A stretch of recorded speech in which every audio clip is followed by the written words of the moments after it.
O Ministério da Saúde confirmou hoje o primeiro caso do novo coronavírus no Brasil.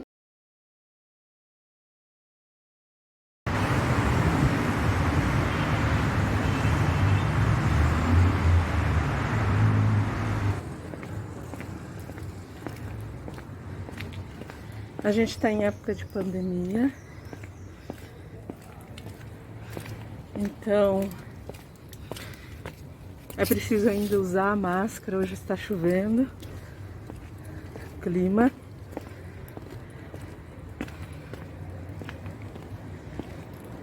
A respiração fica muito mais difícil, mas a gente sabe da necessidade e a gente sabe também das vidas que foram perdidas, que estão sendo perdidas.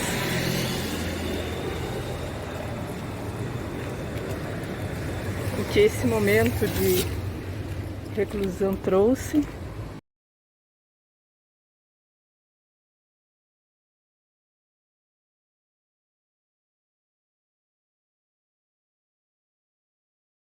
Olá, galera. Meu nome é Luciana da Costa, tenho 36 anos, sou casada e residente do município de Itanhaém.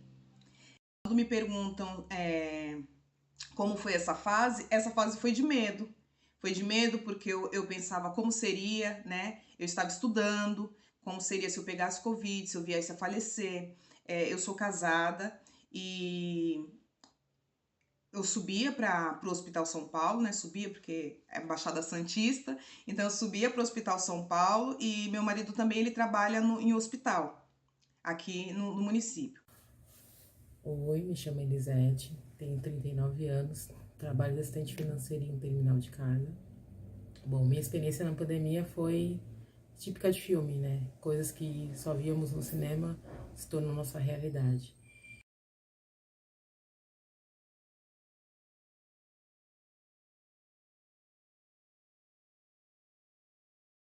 Olá, eu sou Thelma, eu tenho 43 anos, moro na cidade de Santos, moro sozinha e a minha experiência durante a pandemia foi uma experiência de linha de frente, né? Eu trabalhava numa UTI, a UTI que eu trabalhava virou uma UTI Covid.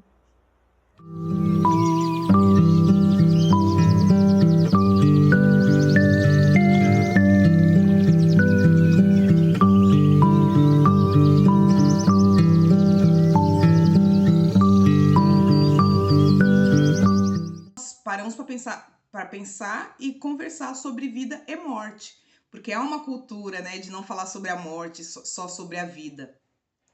Então, nós paramos para conversar como seria, como nós faríamos nesse processo dessa fase crítica. Foi uma fase de medo, né? Uma fase de medo. Nós estávamos atuando, mas sabendo dos perigos que nós estávamos correndo.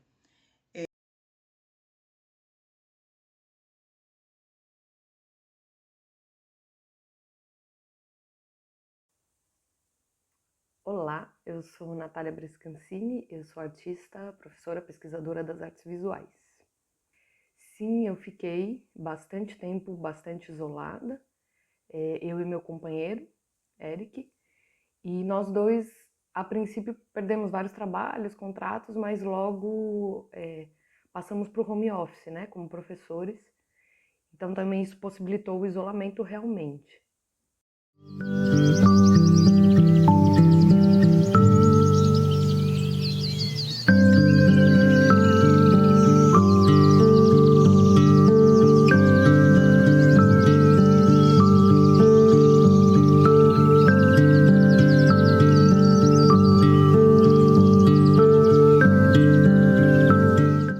Questão de sair, me divertir, encontrar com os amigos, zero. Se tornou, assim, monótono a minha vida, né?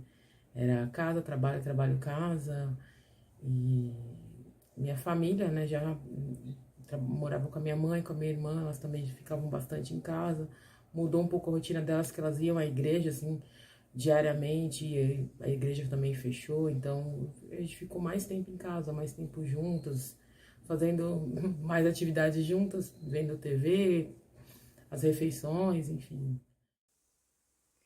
E pensando os impactos no campo, não sei, mais pessoal, afetivo, foi muito duro, assim, muito duro. Me distanciar das pessoas. A minha família, inclusive, vive em outra cidade. Eu tenho uma sobrinha, uma avó com Alzheimer avançando. E isso tudo foi muito difícil, assim, não poder acompanhá-las, né? E todo o restante da minha família, e minha mãe, com quem eu mantenho muito contato à distância. Então, assim, a família eu realmente não vi e foi muito difícil. Eu me lembro que a minha companheira estava em casa quando chegou a variante na comunidade em São Paulo, isso era dia 14 de março, mais ou menos. Ela estava aqui em Santos, ela mora em São Paulo. E aí ela foi embora, falando até logo, quinta-feira a gente se vê. E eu já estava preocupada com o Covid, mas eu me lembro que nessa mesma semana tudo fechou inclusive rodoviária, foi fechando tudo, tudo, tudo.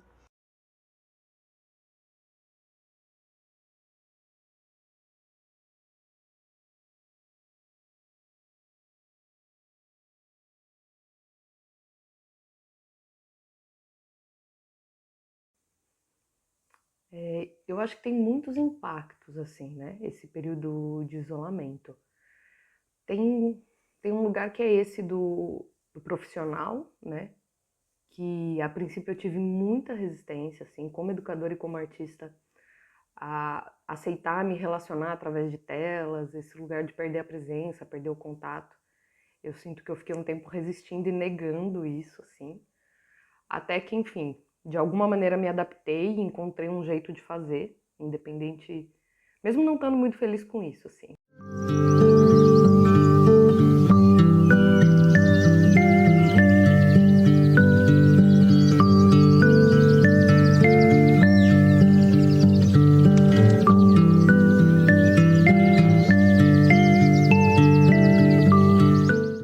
E assim, eu realmente torcia para aquela fase passar logo, porque eu tava vivendo, ficando louca, porque não aguentava mais ficar em casa. A nossa diversão era na hora do almoço, com os colegas de trabalho, tentar distrair, conversar sobre coisas, imaginar como seria o nosso futuro. As notícias não eram boas, eu parei de ver jornais para não surtar, porque estava deixando assim a gente bem preocupado, pensando que isso não quer passar. E chegou uma pessoa na UTI, deu treinamento pra gente de como usar aquela paramentação e como tirar aquela paramentação, assim.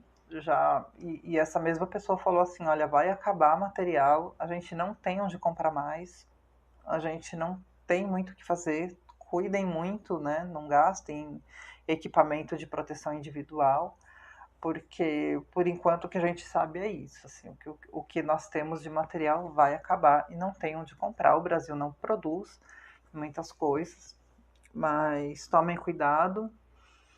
E é isso, vocês têm que tirar essa paramentação em fases, lavando sempre as mãos, e a gente sempre se contamina se desparamentando, né? Se você tirar toda a paramentação uma vez, você tem chance de se contaminar. Se você toda hora se desparamentar, você tem 3, 4, 5, 6 vezes mais chances de se contaminar e por aí vai.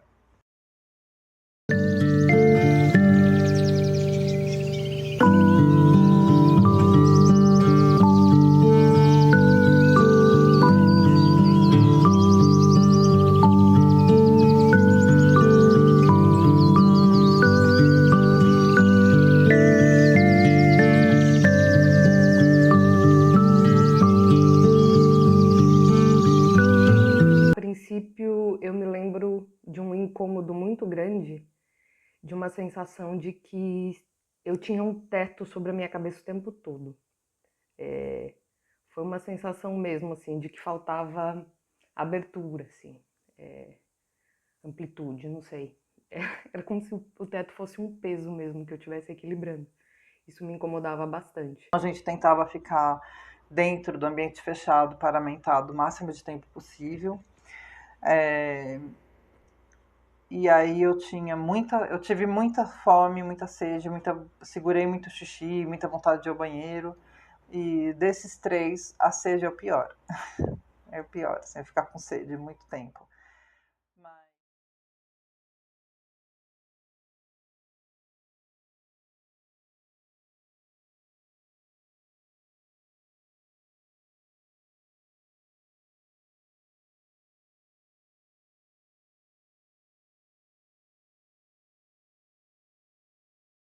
A gente espera que tudo volte como era antes, menos o Covid, óbvio, né? E tem planos de voltar a estudar, de rever mais a galera, de viajar mais e curtir a vida como ela é. Eu entrei num lugar um pouco, até brinquei com uma amiga essa semana, clichê, assim, bem clichê, na verdade, mas de entender e valorizar esses encontros, essas pessoas, essas memórias, a qualidade das relações, quando é possível estar junto, assim, né? E tentar plantar a sementinha de um mundo melhor para todos, todas e todos, né? Muito obrigada e tenha um bom dia, uma boa tarde, uma boa noite a todos. Até mais.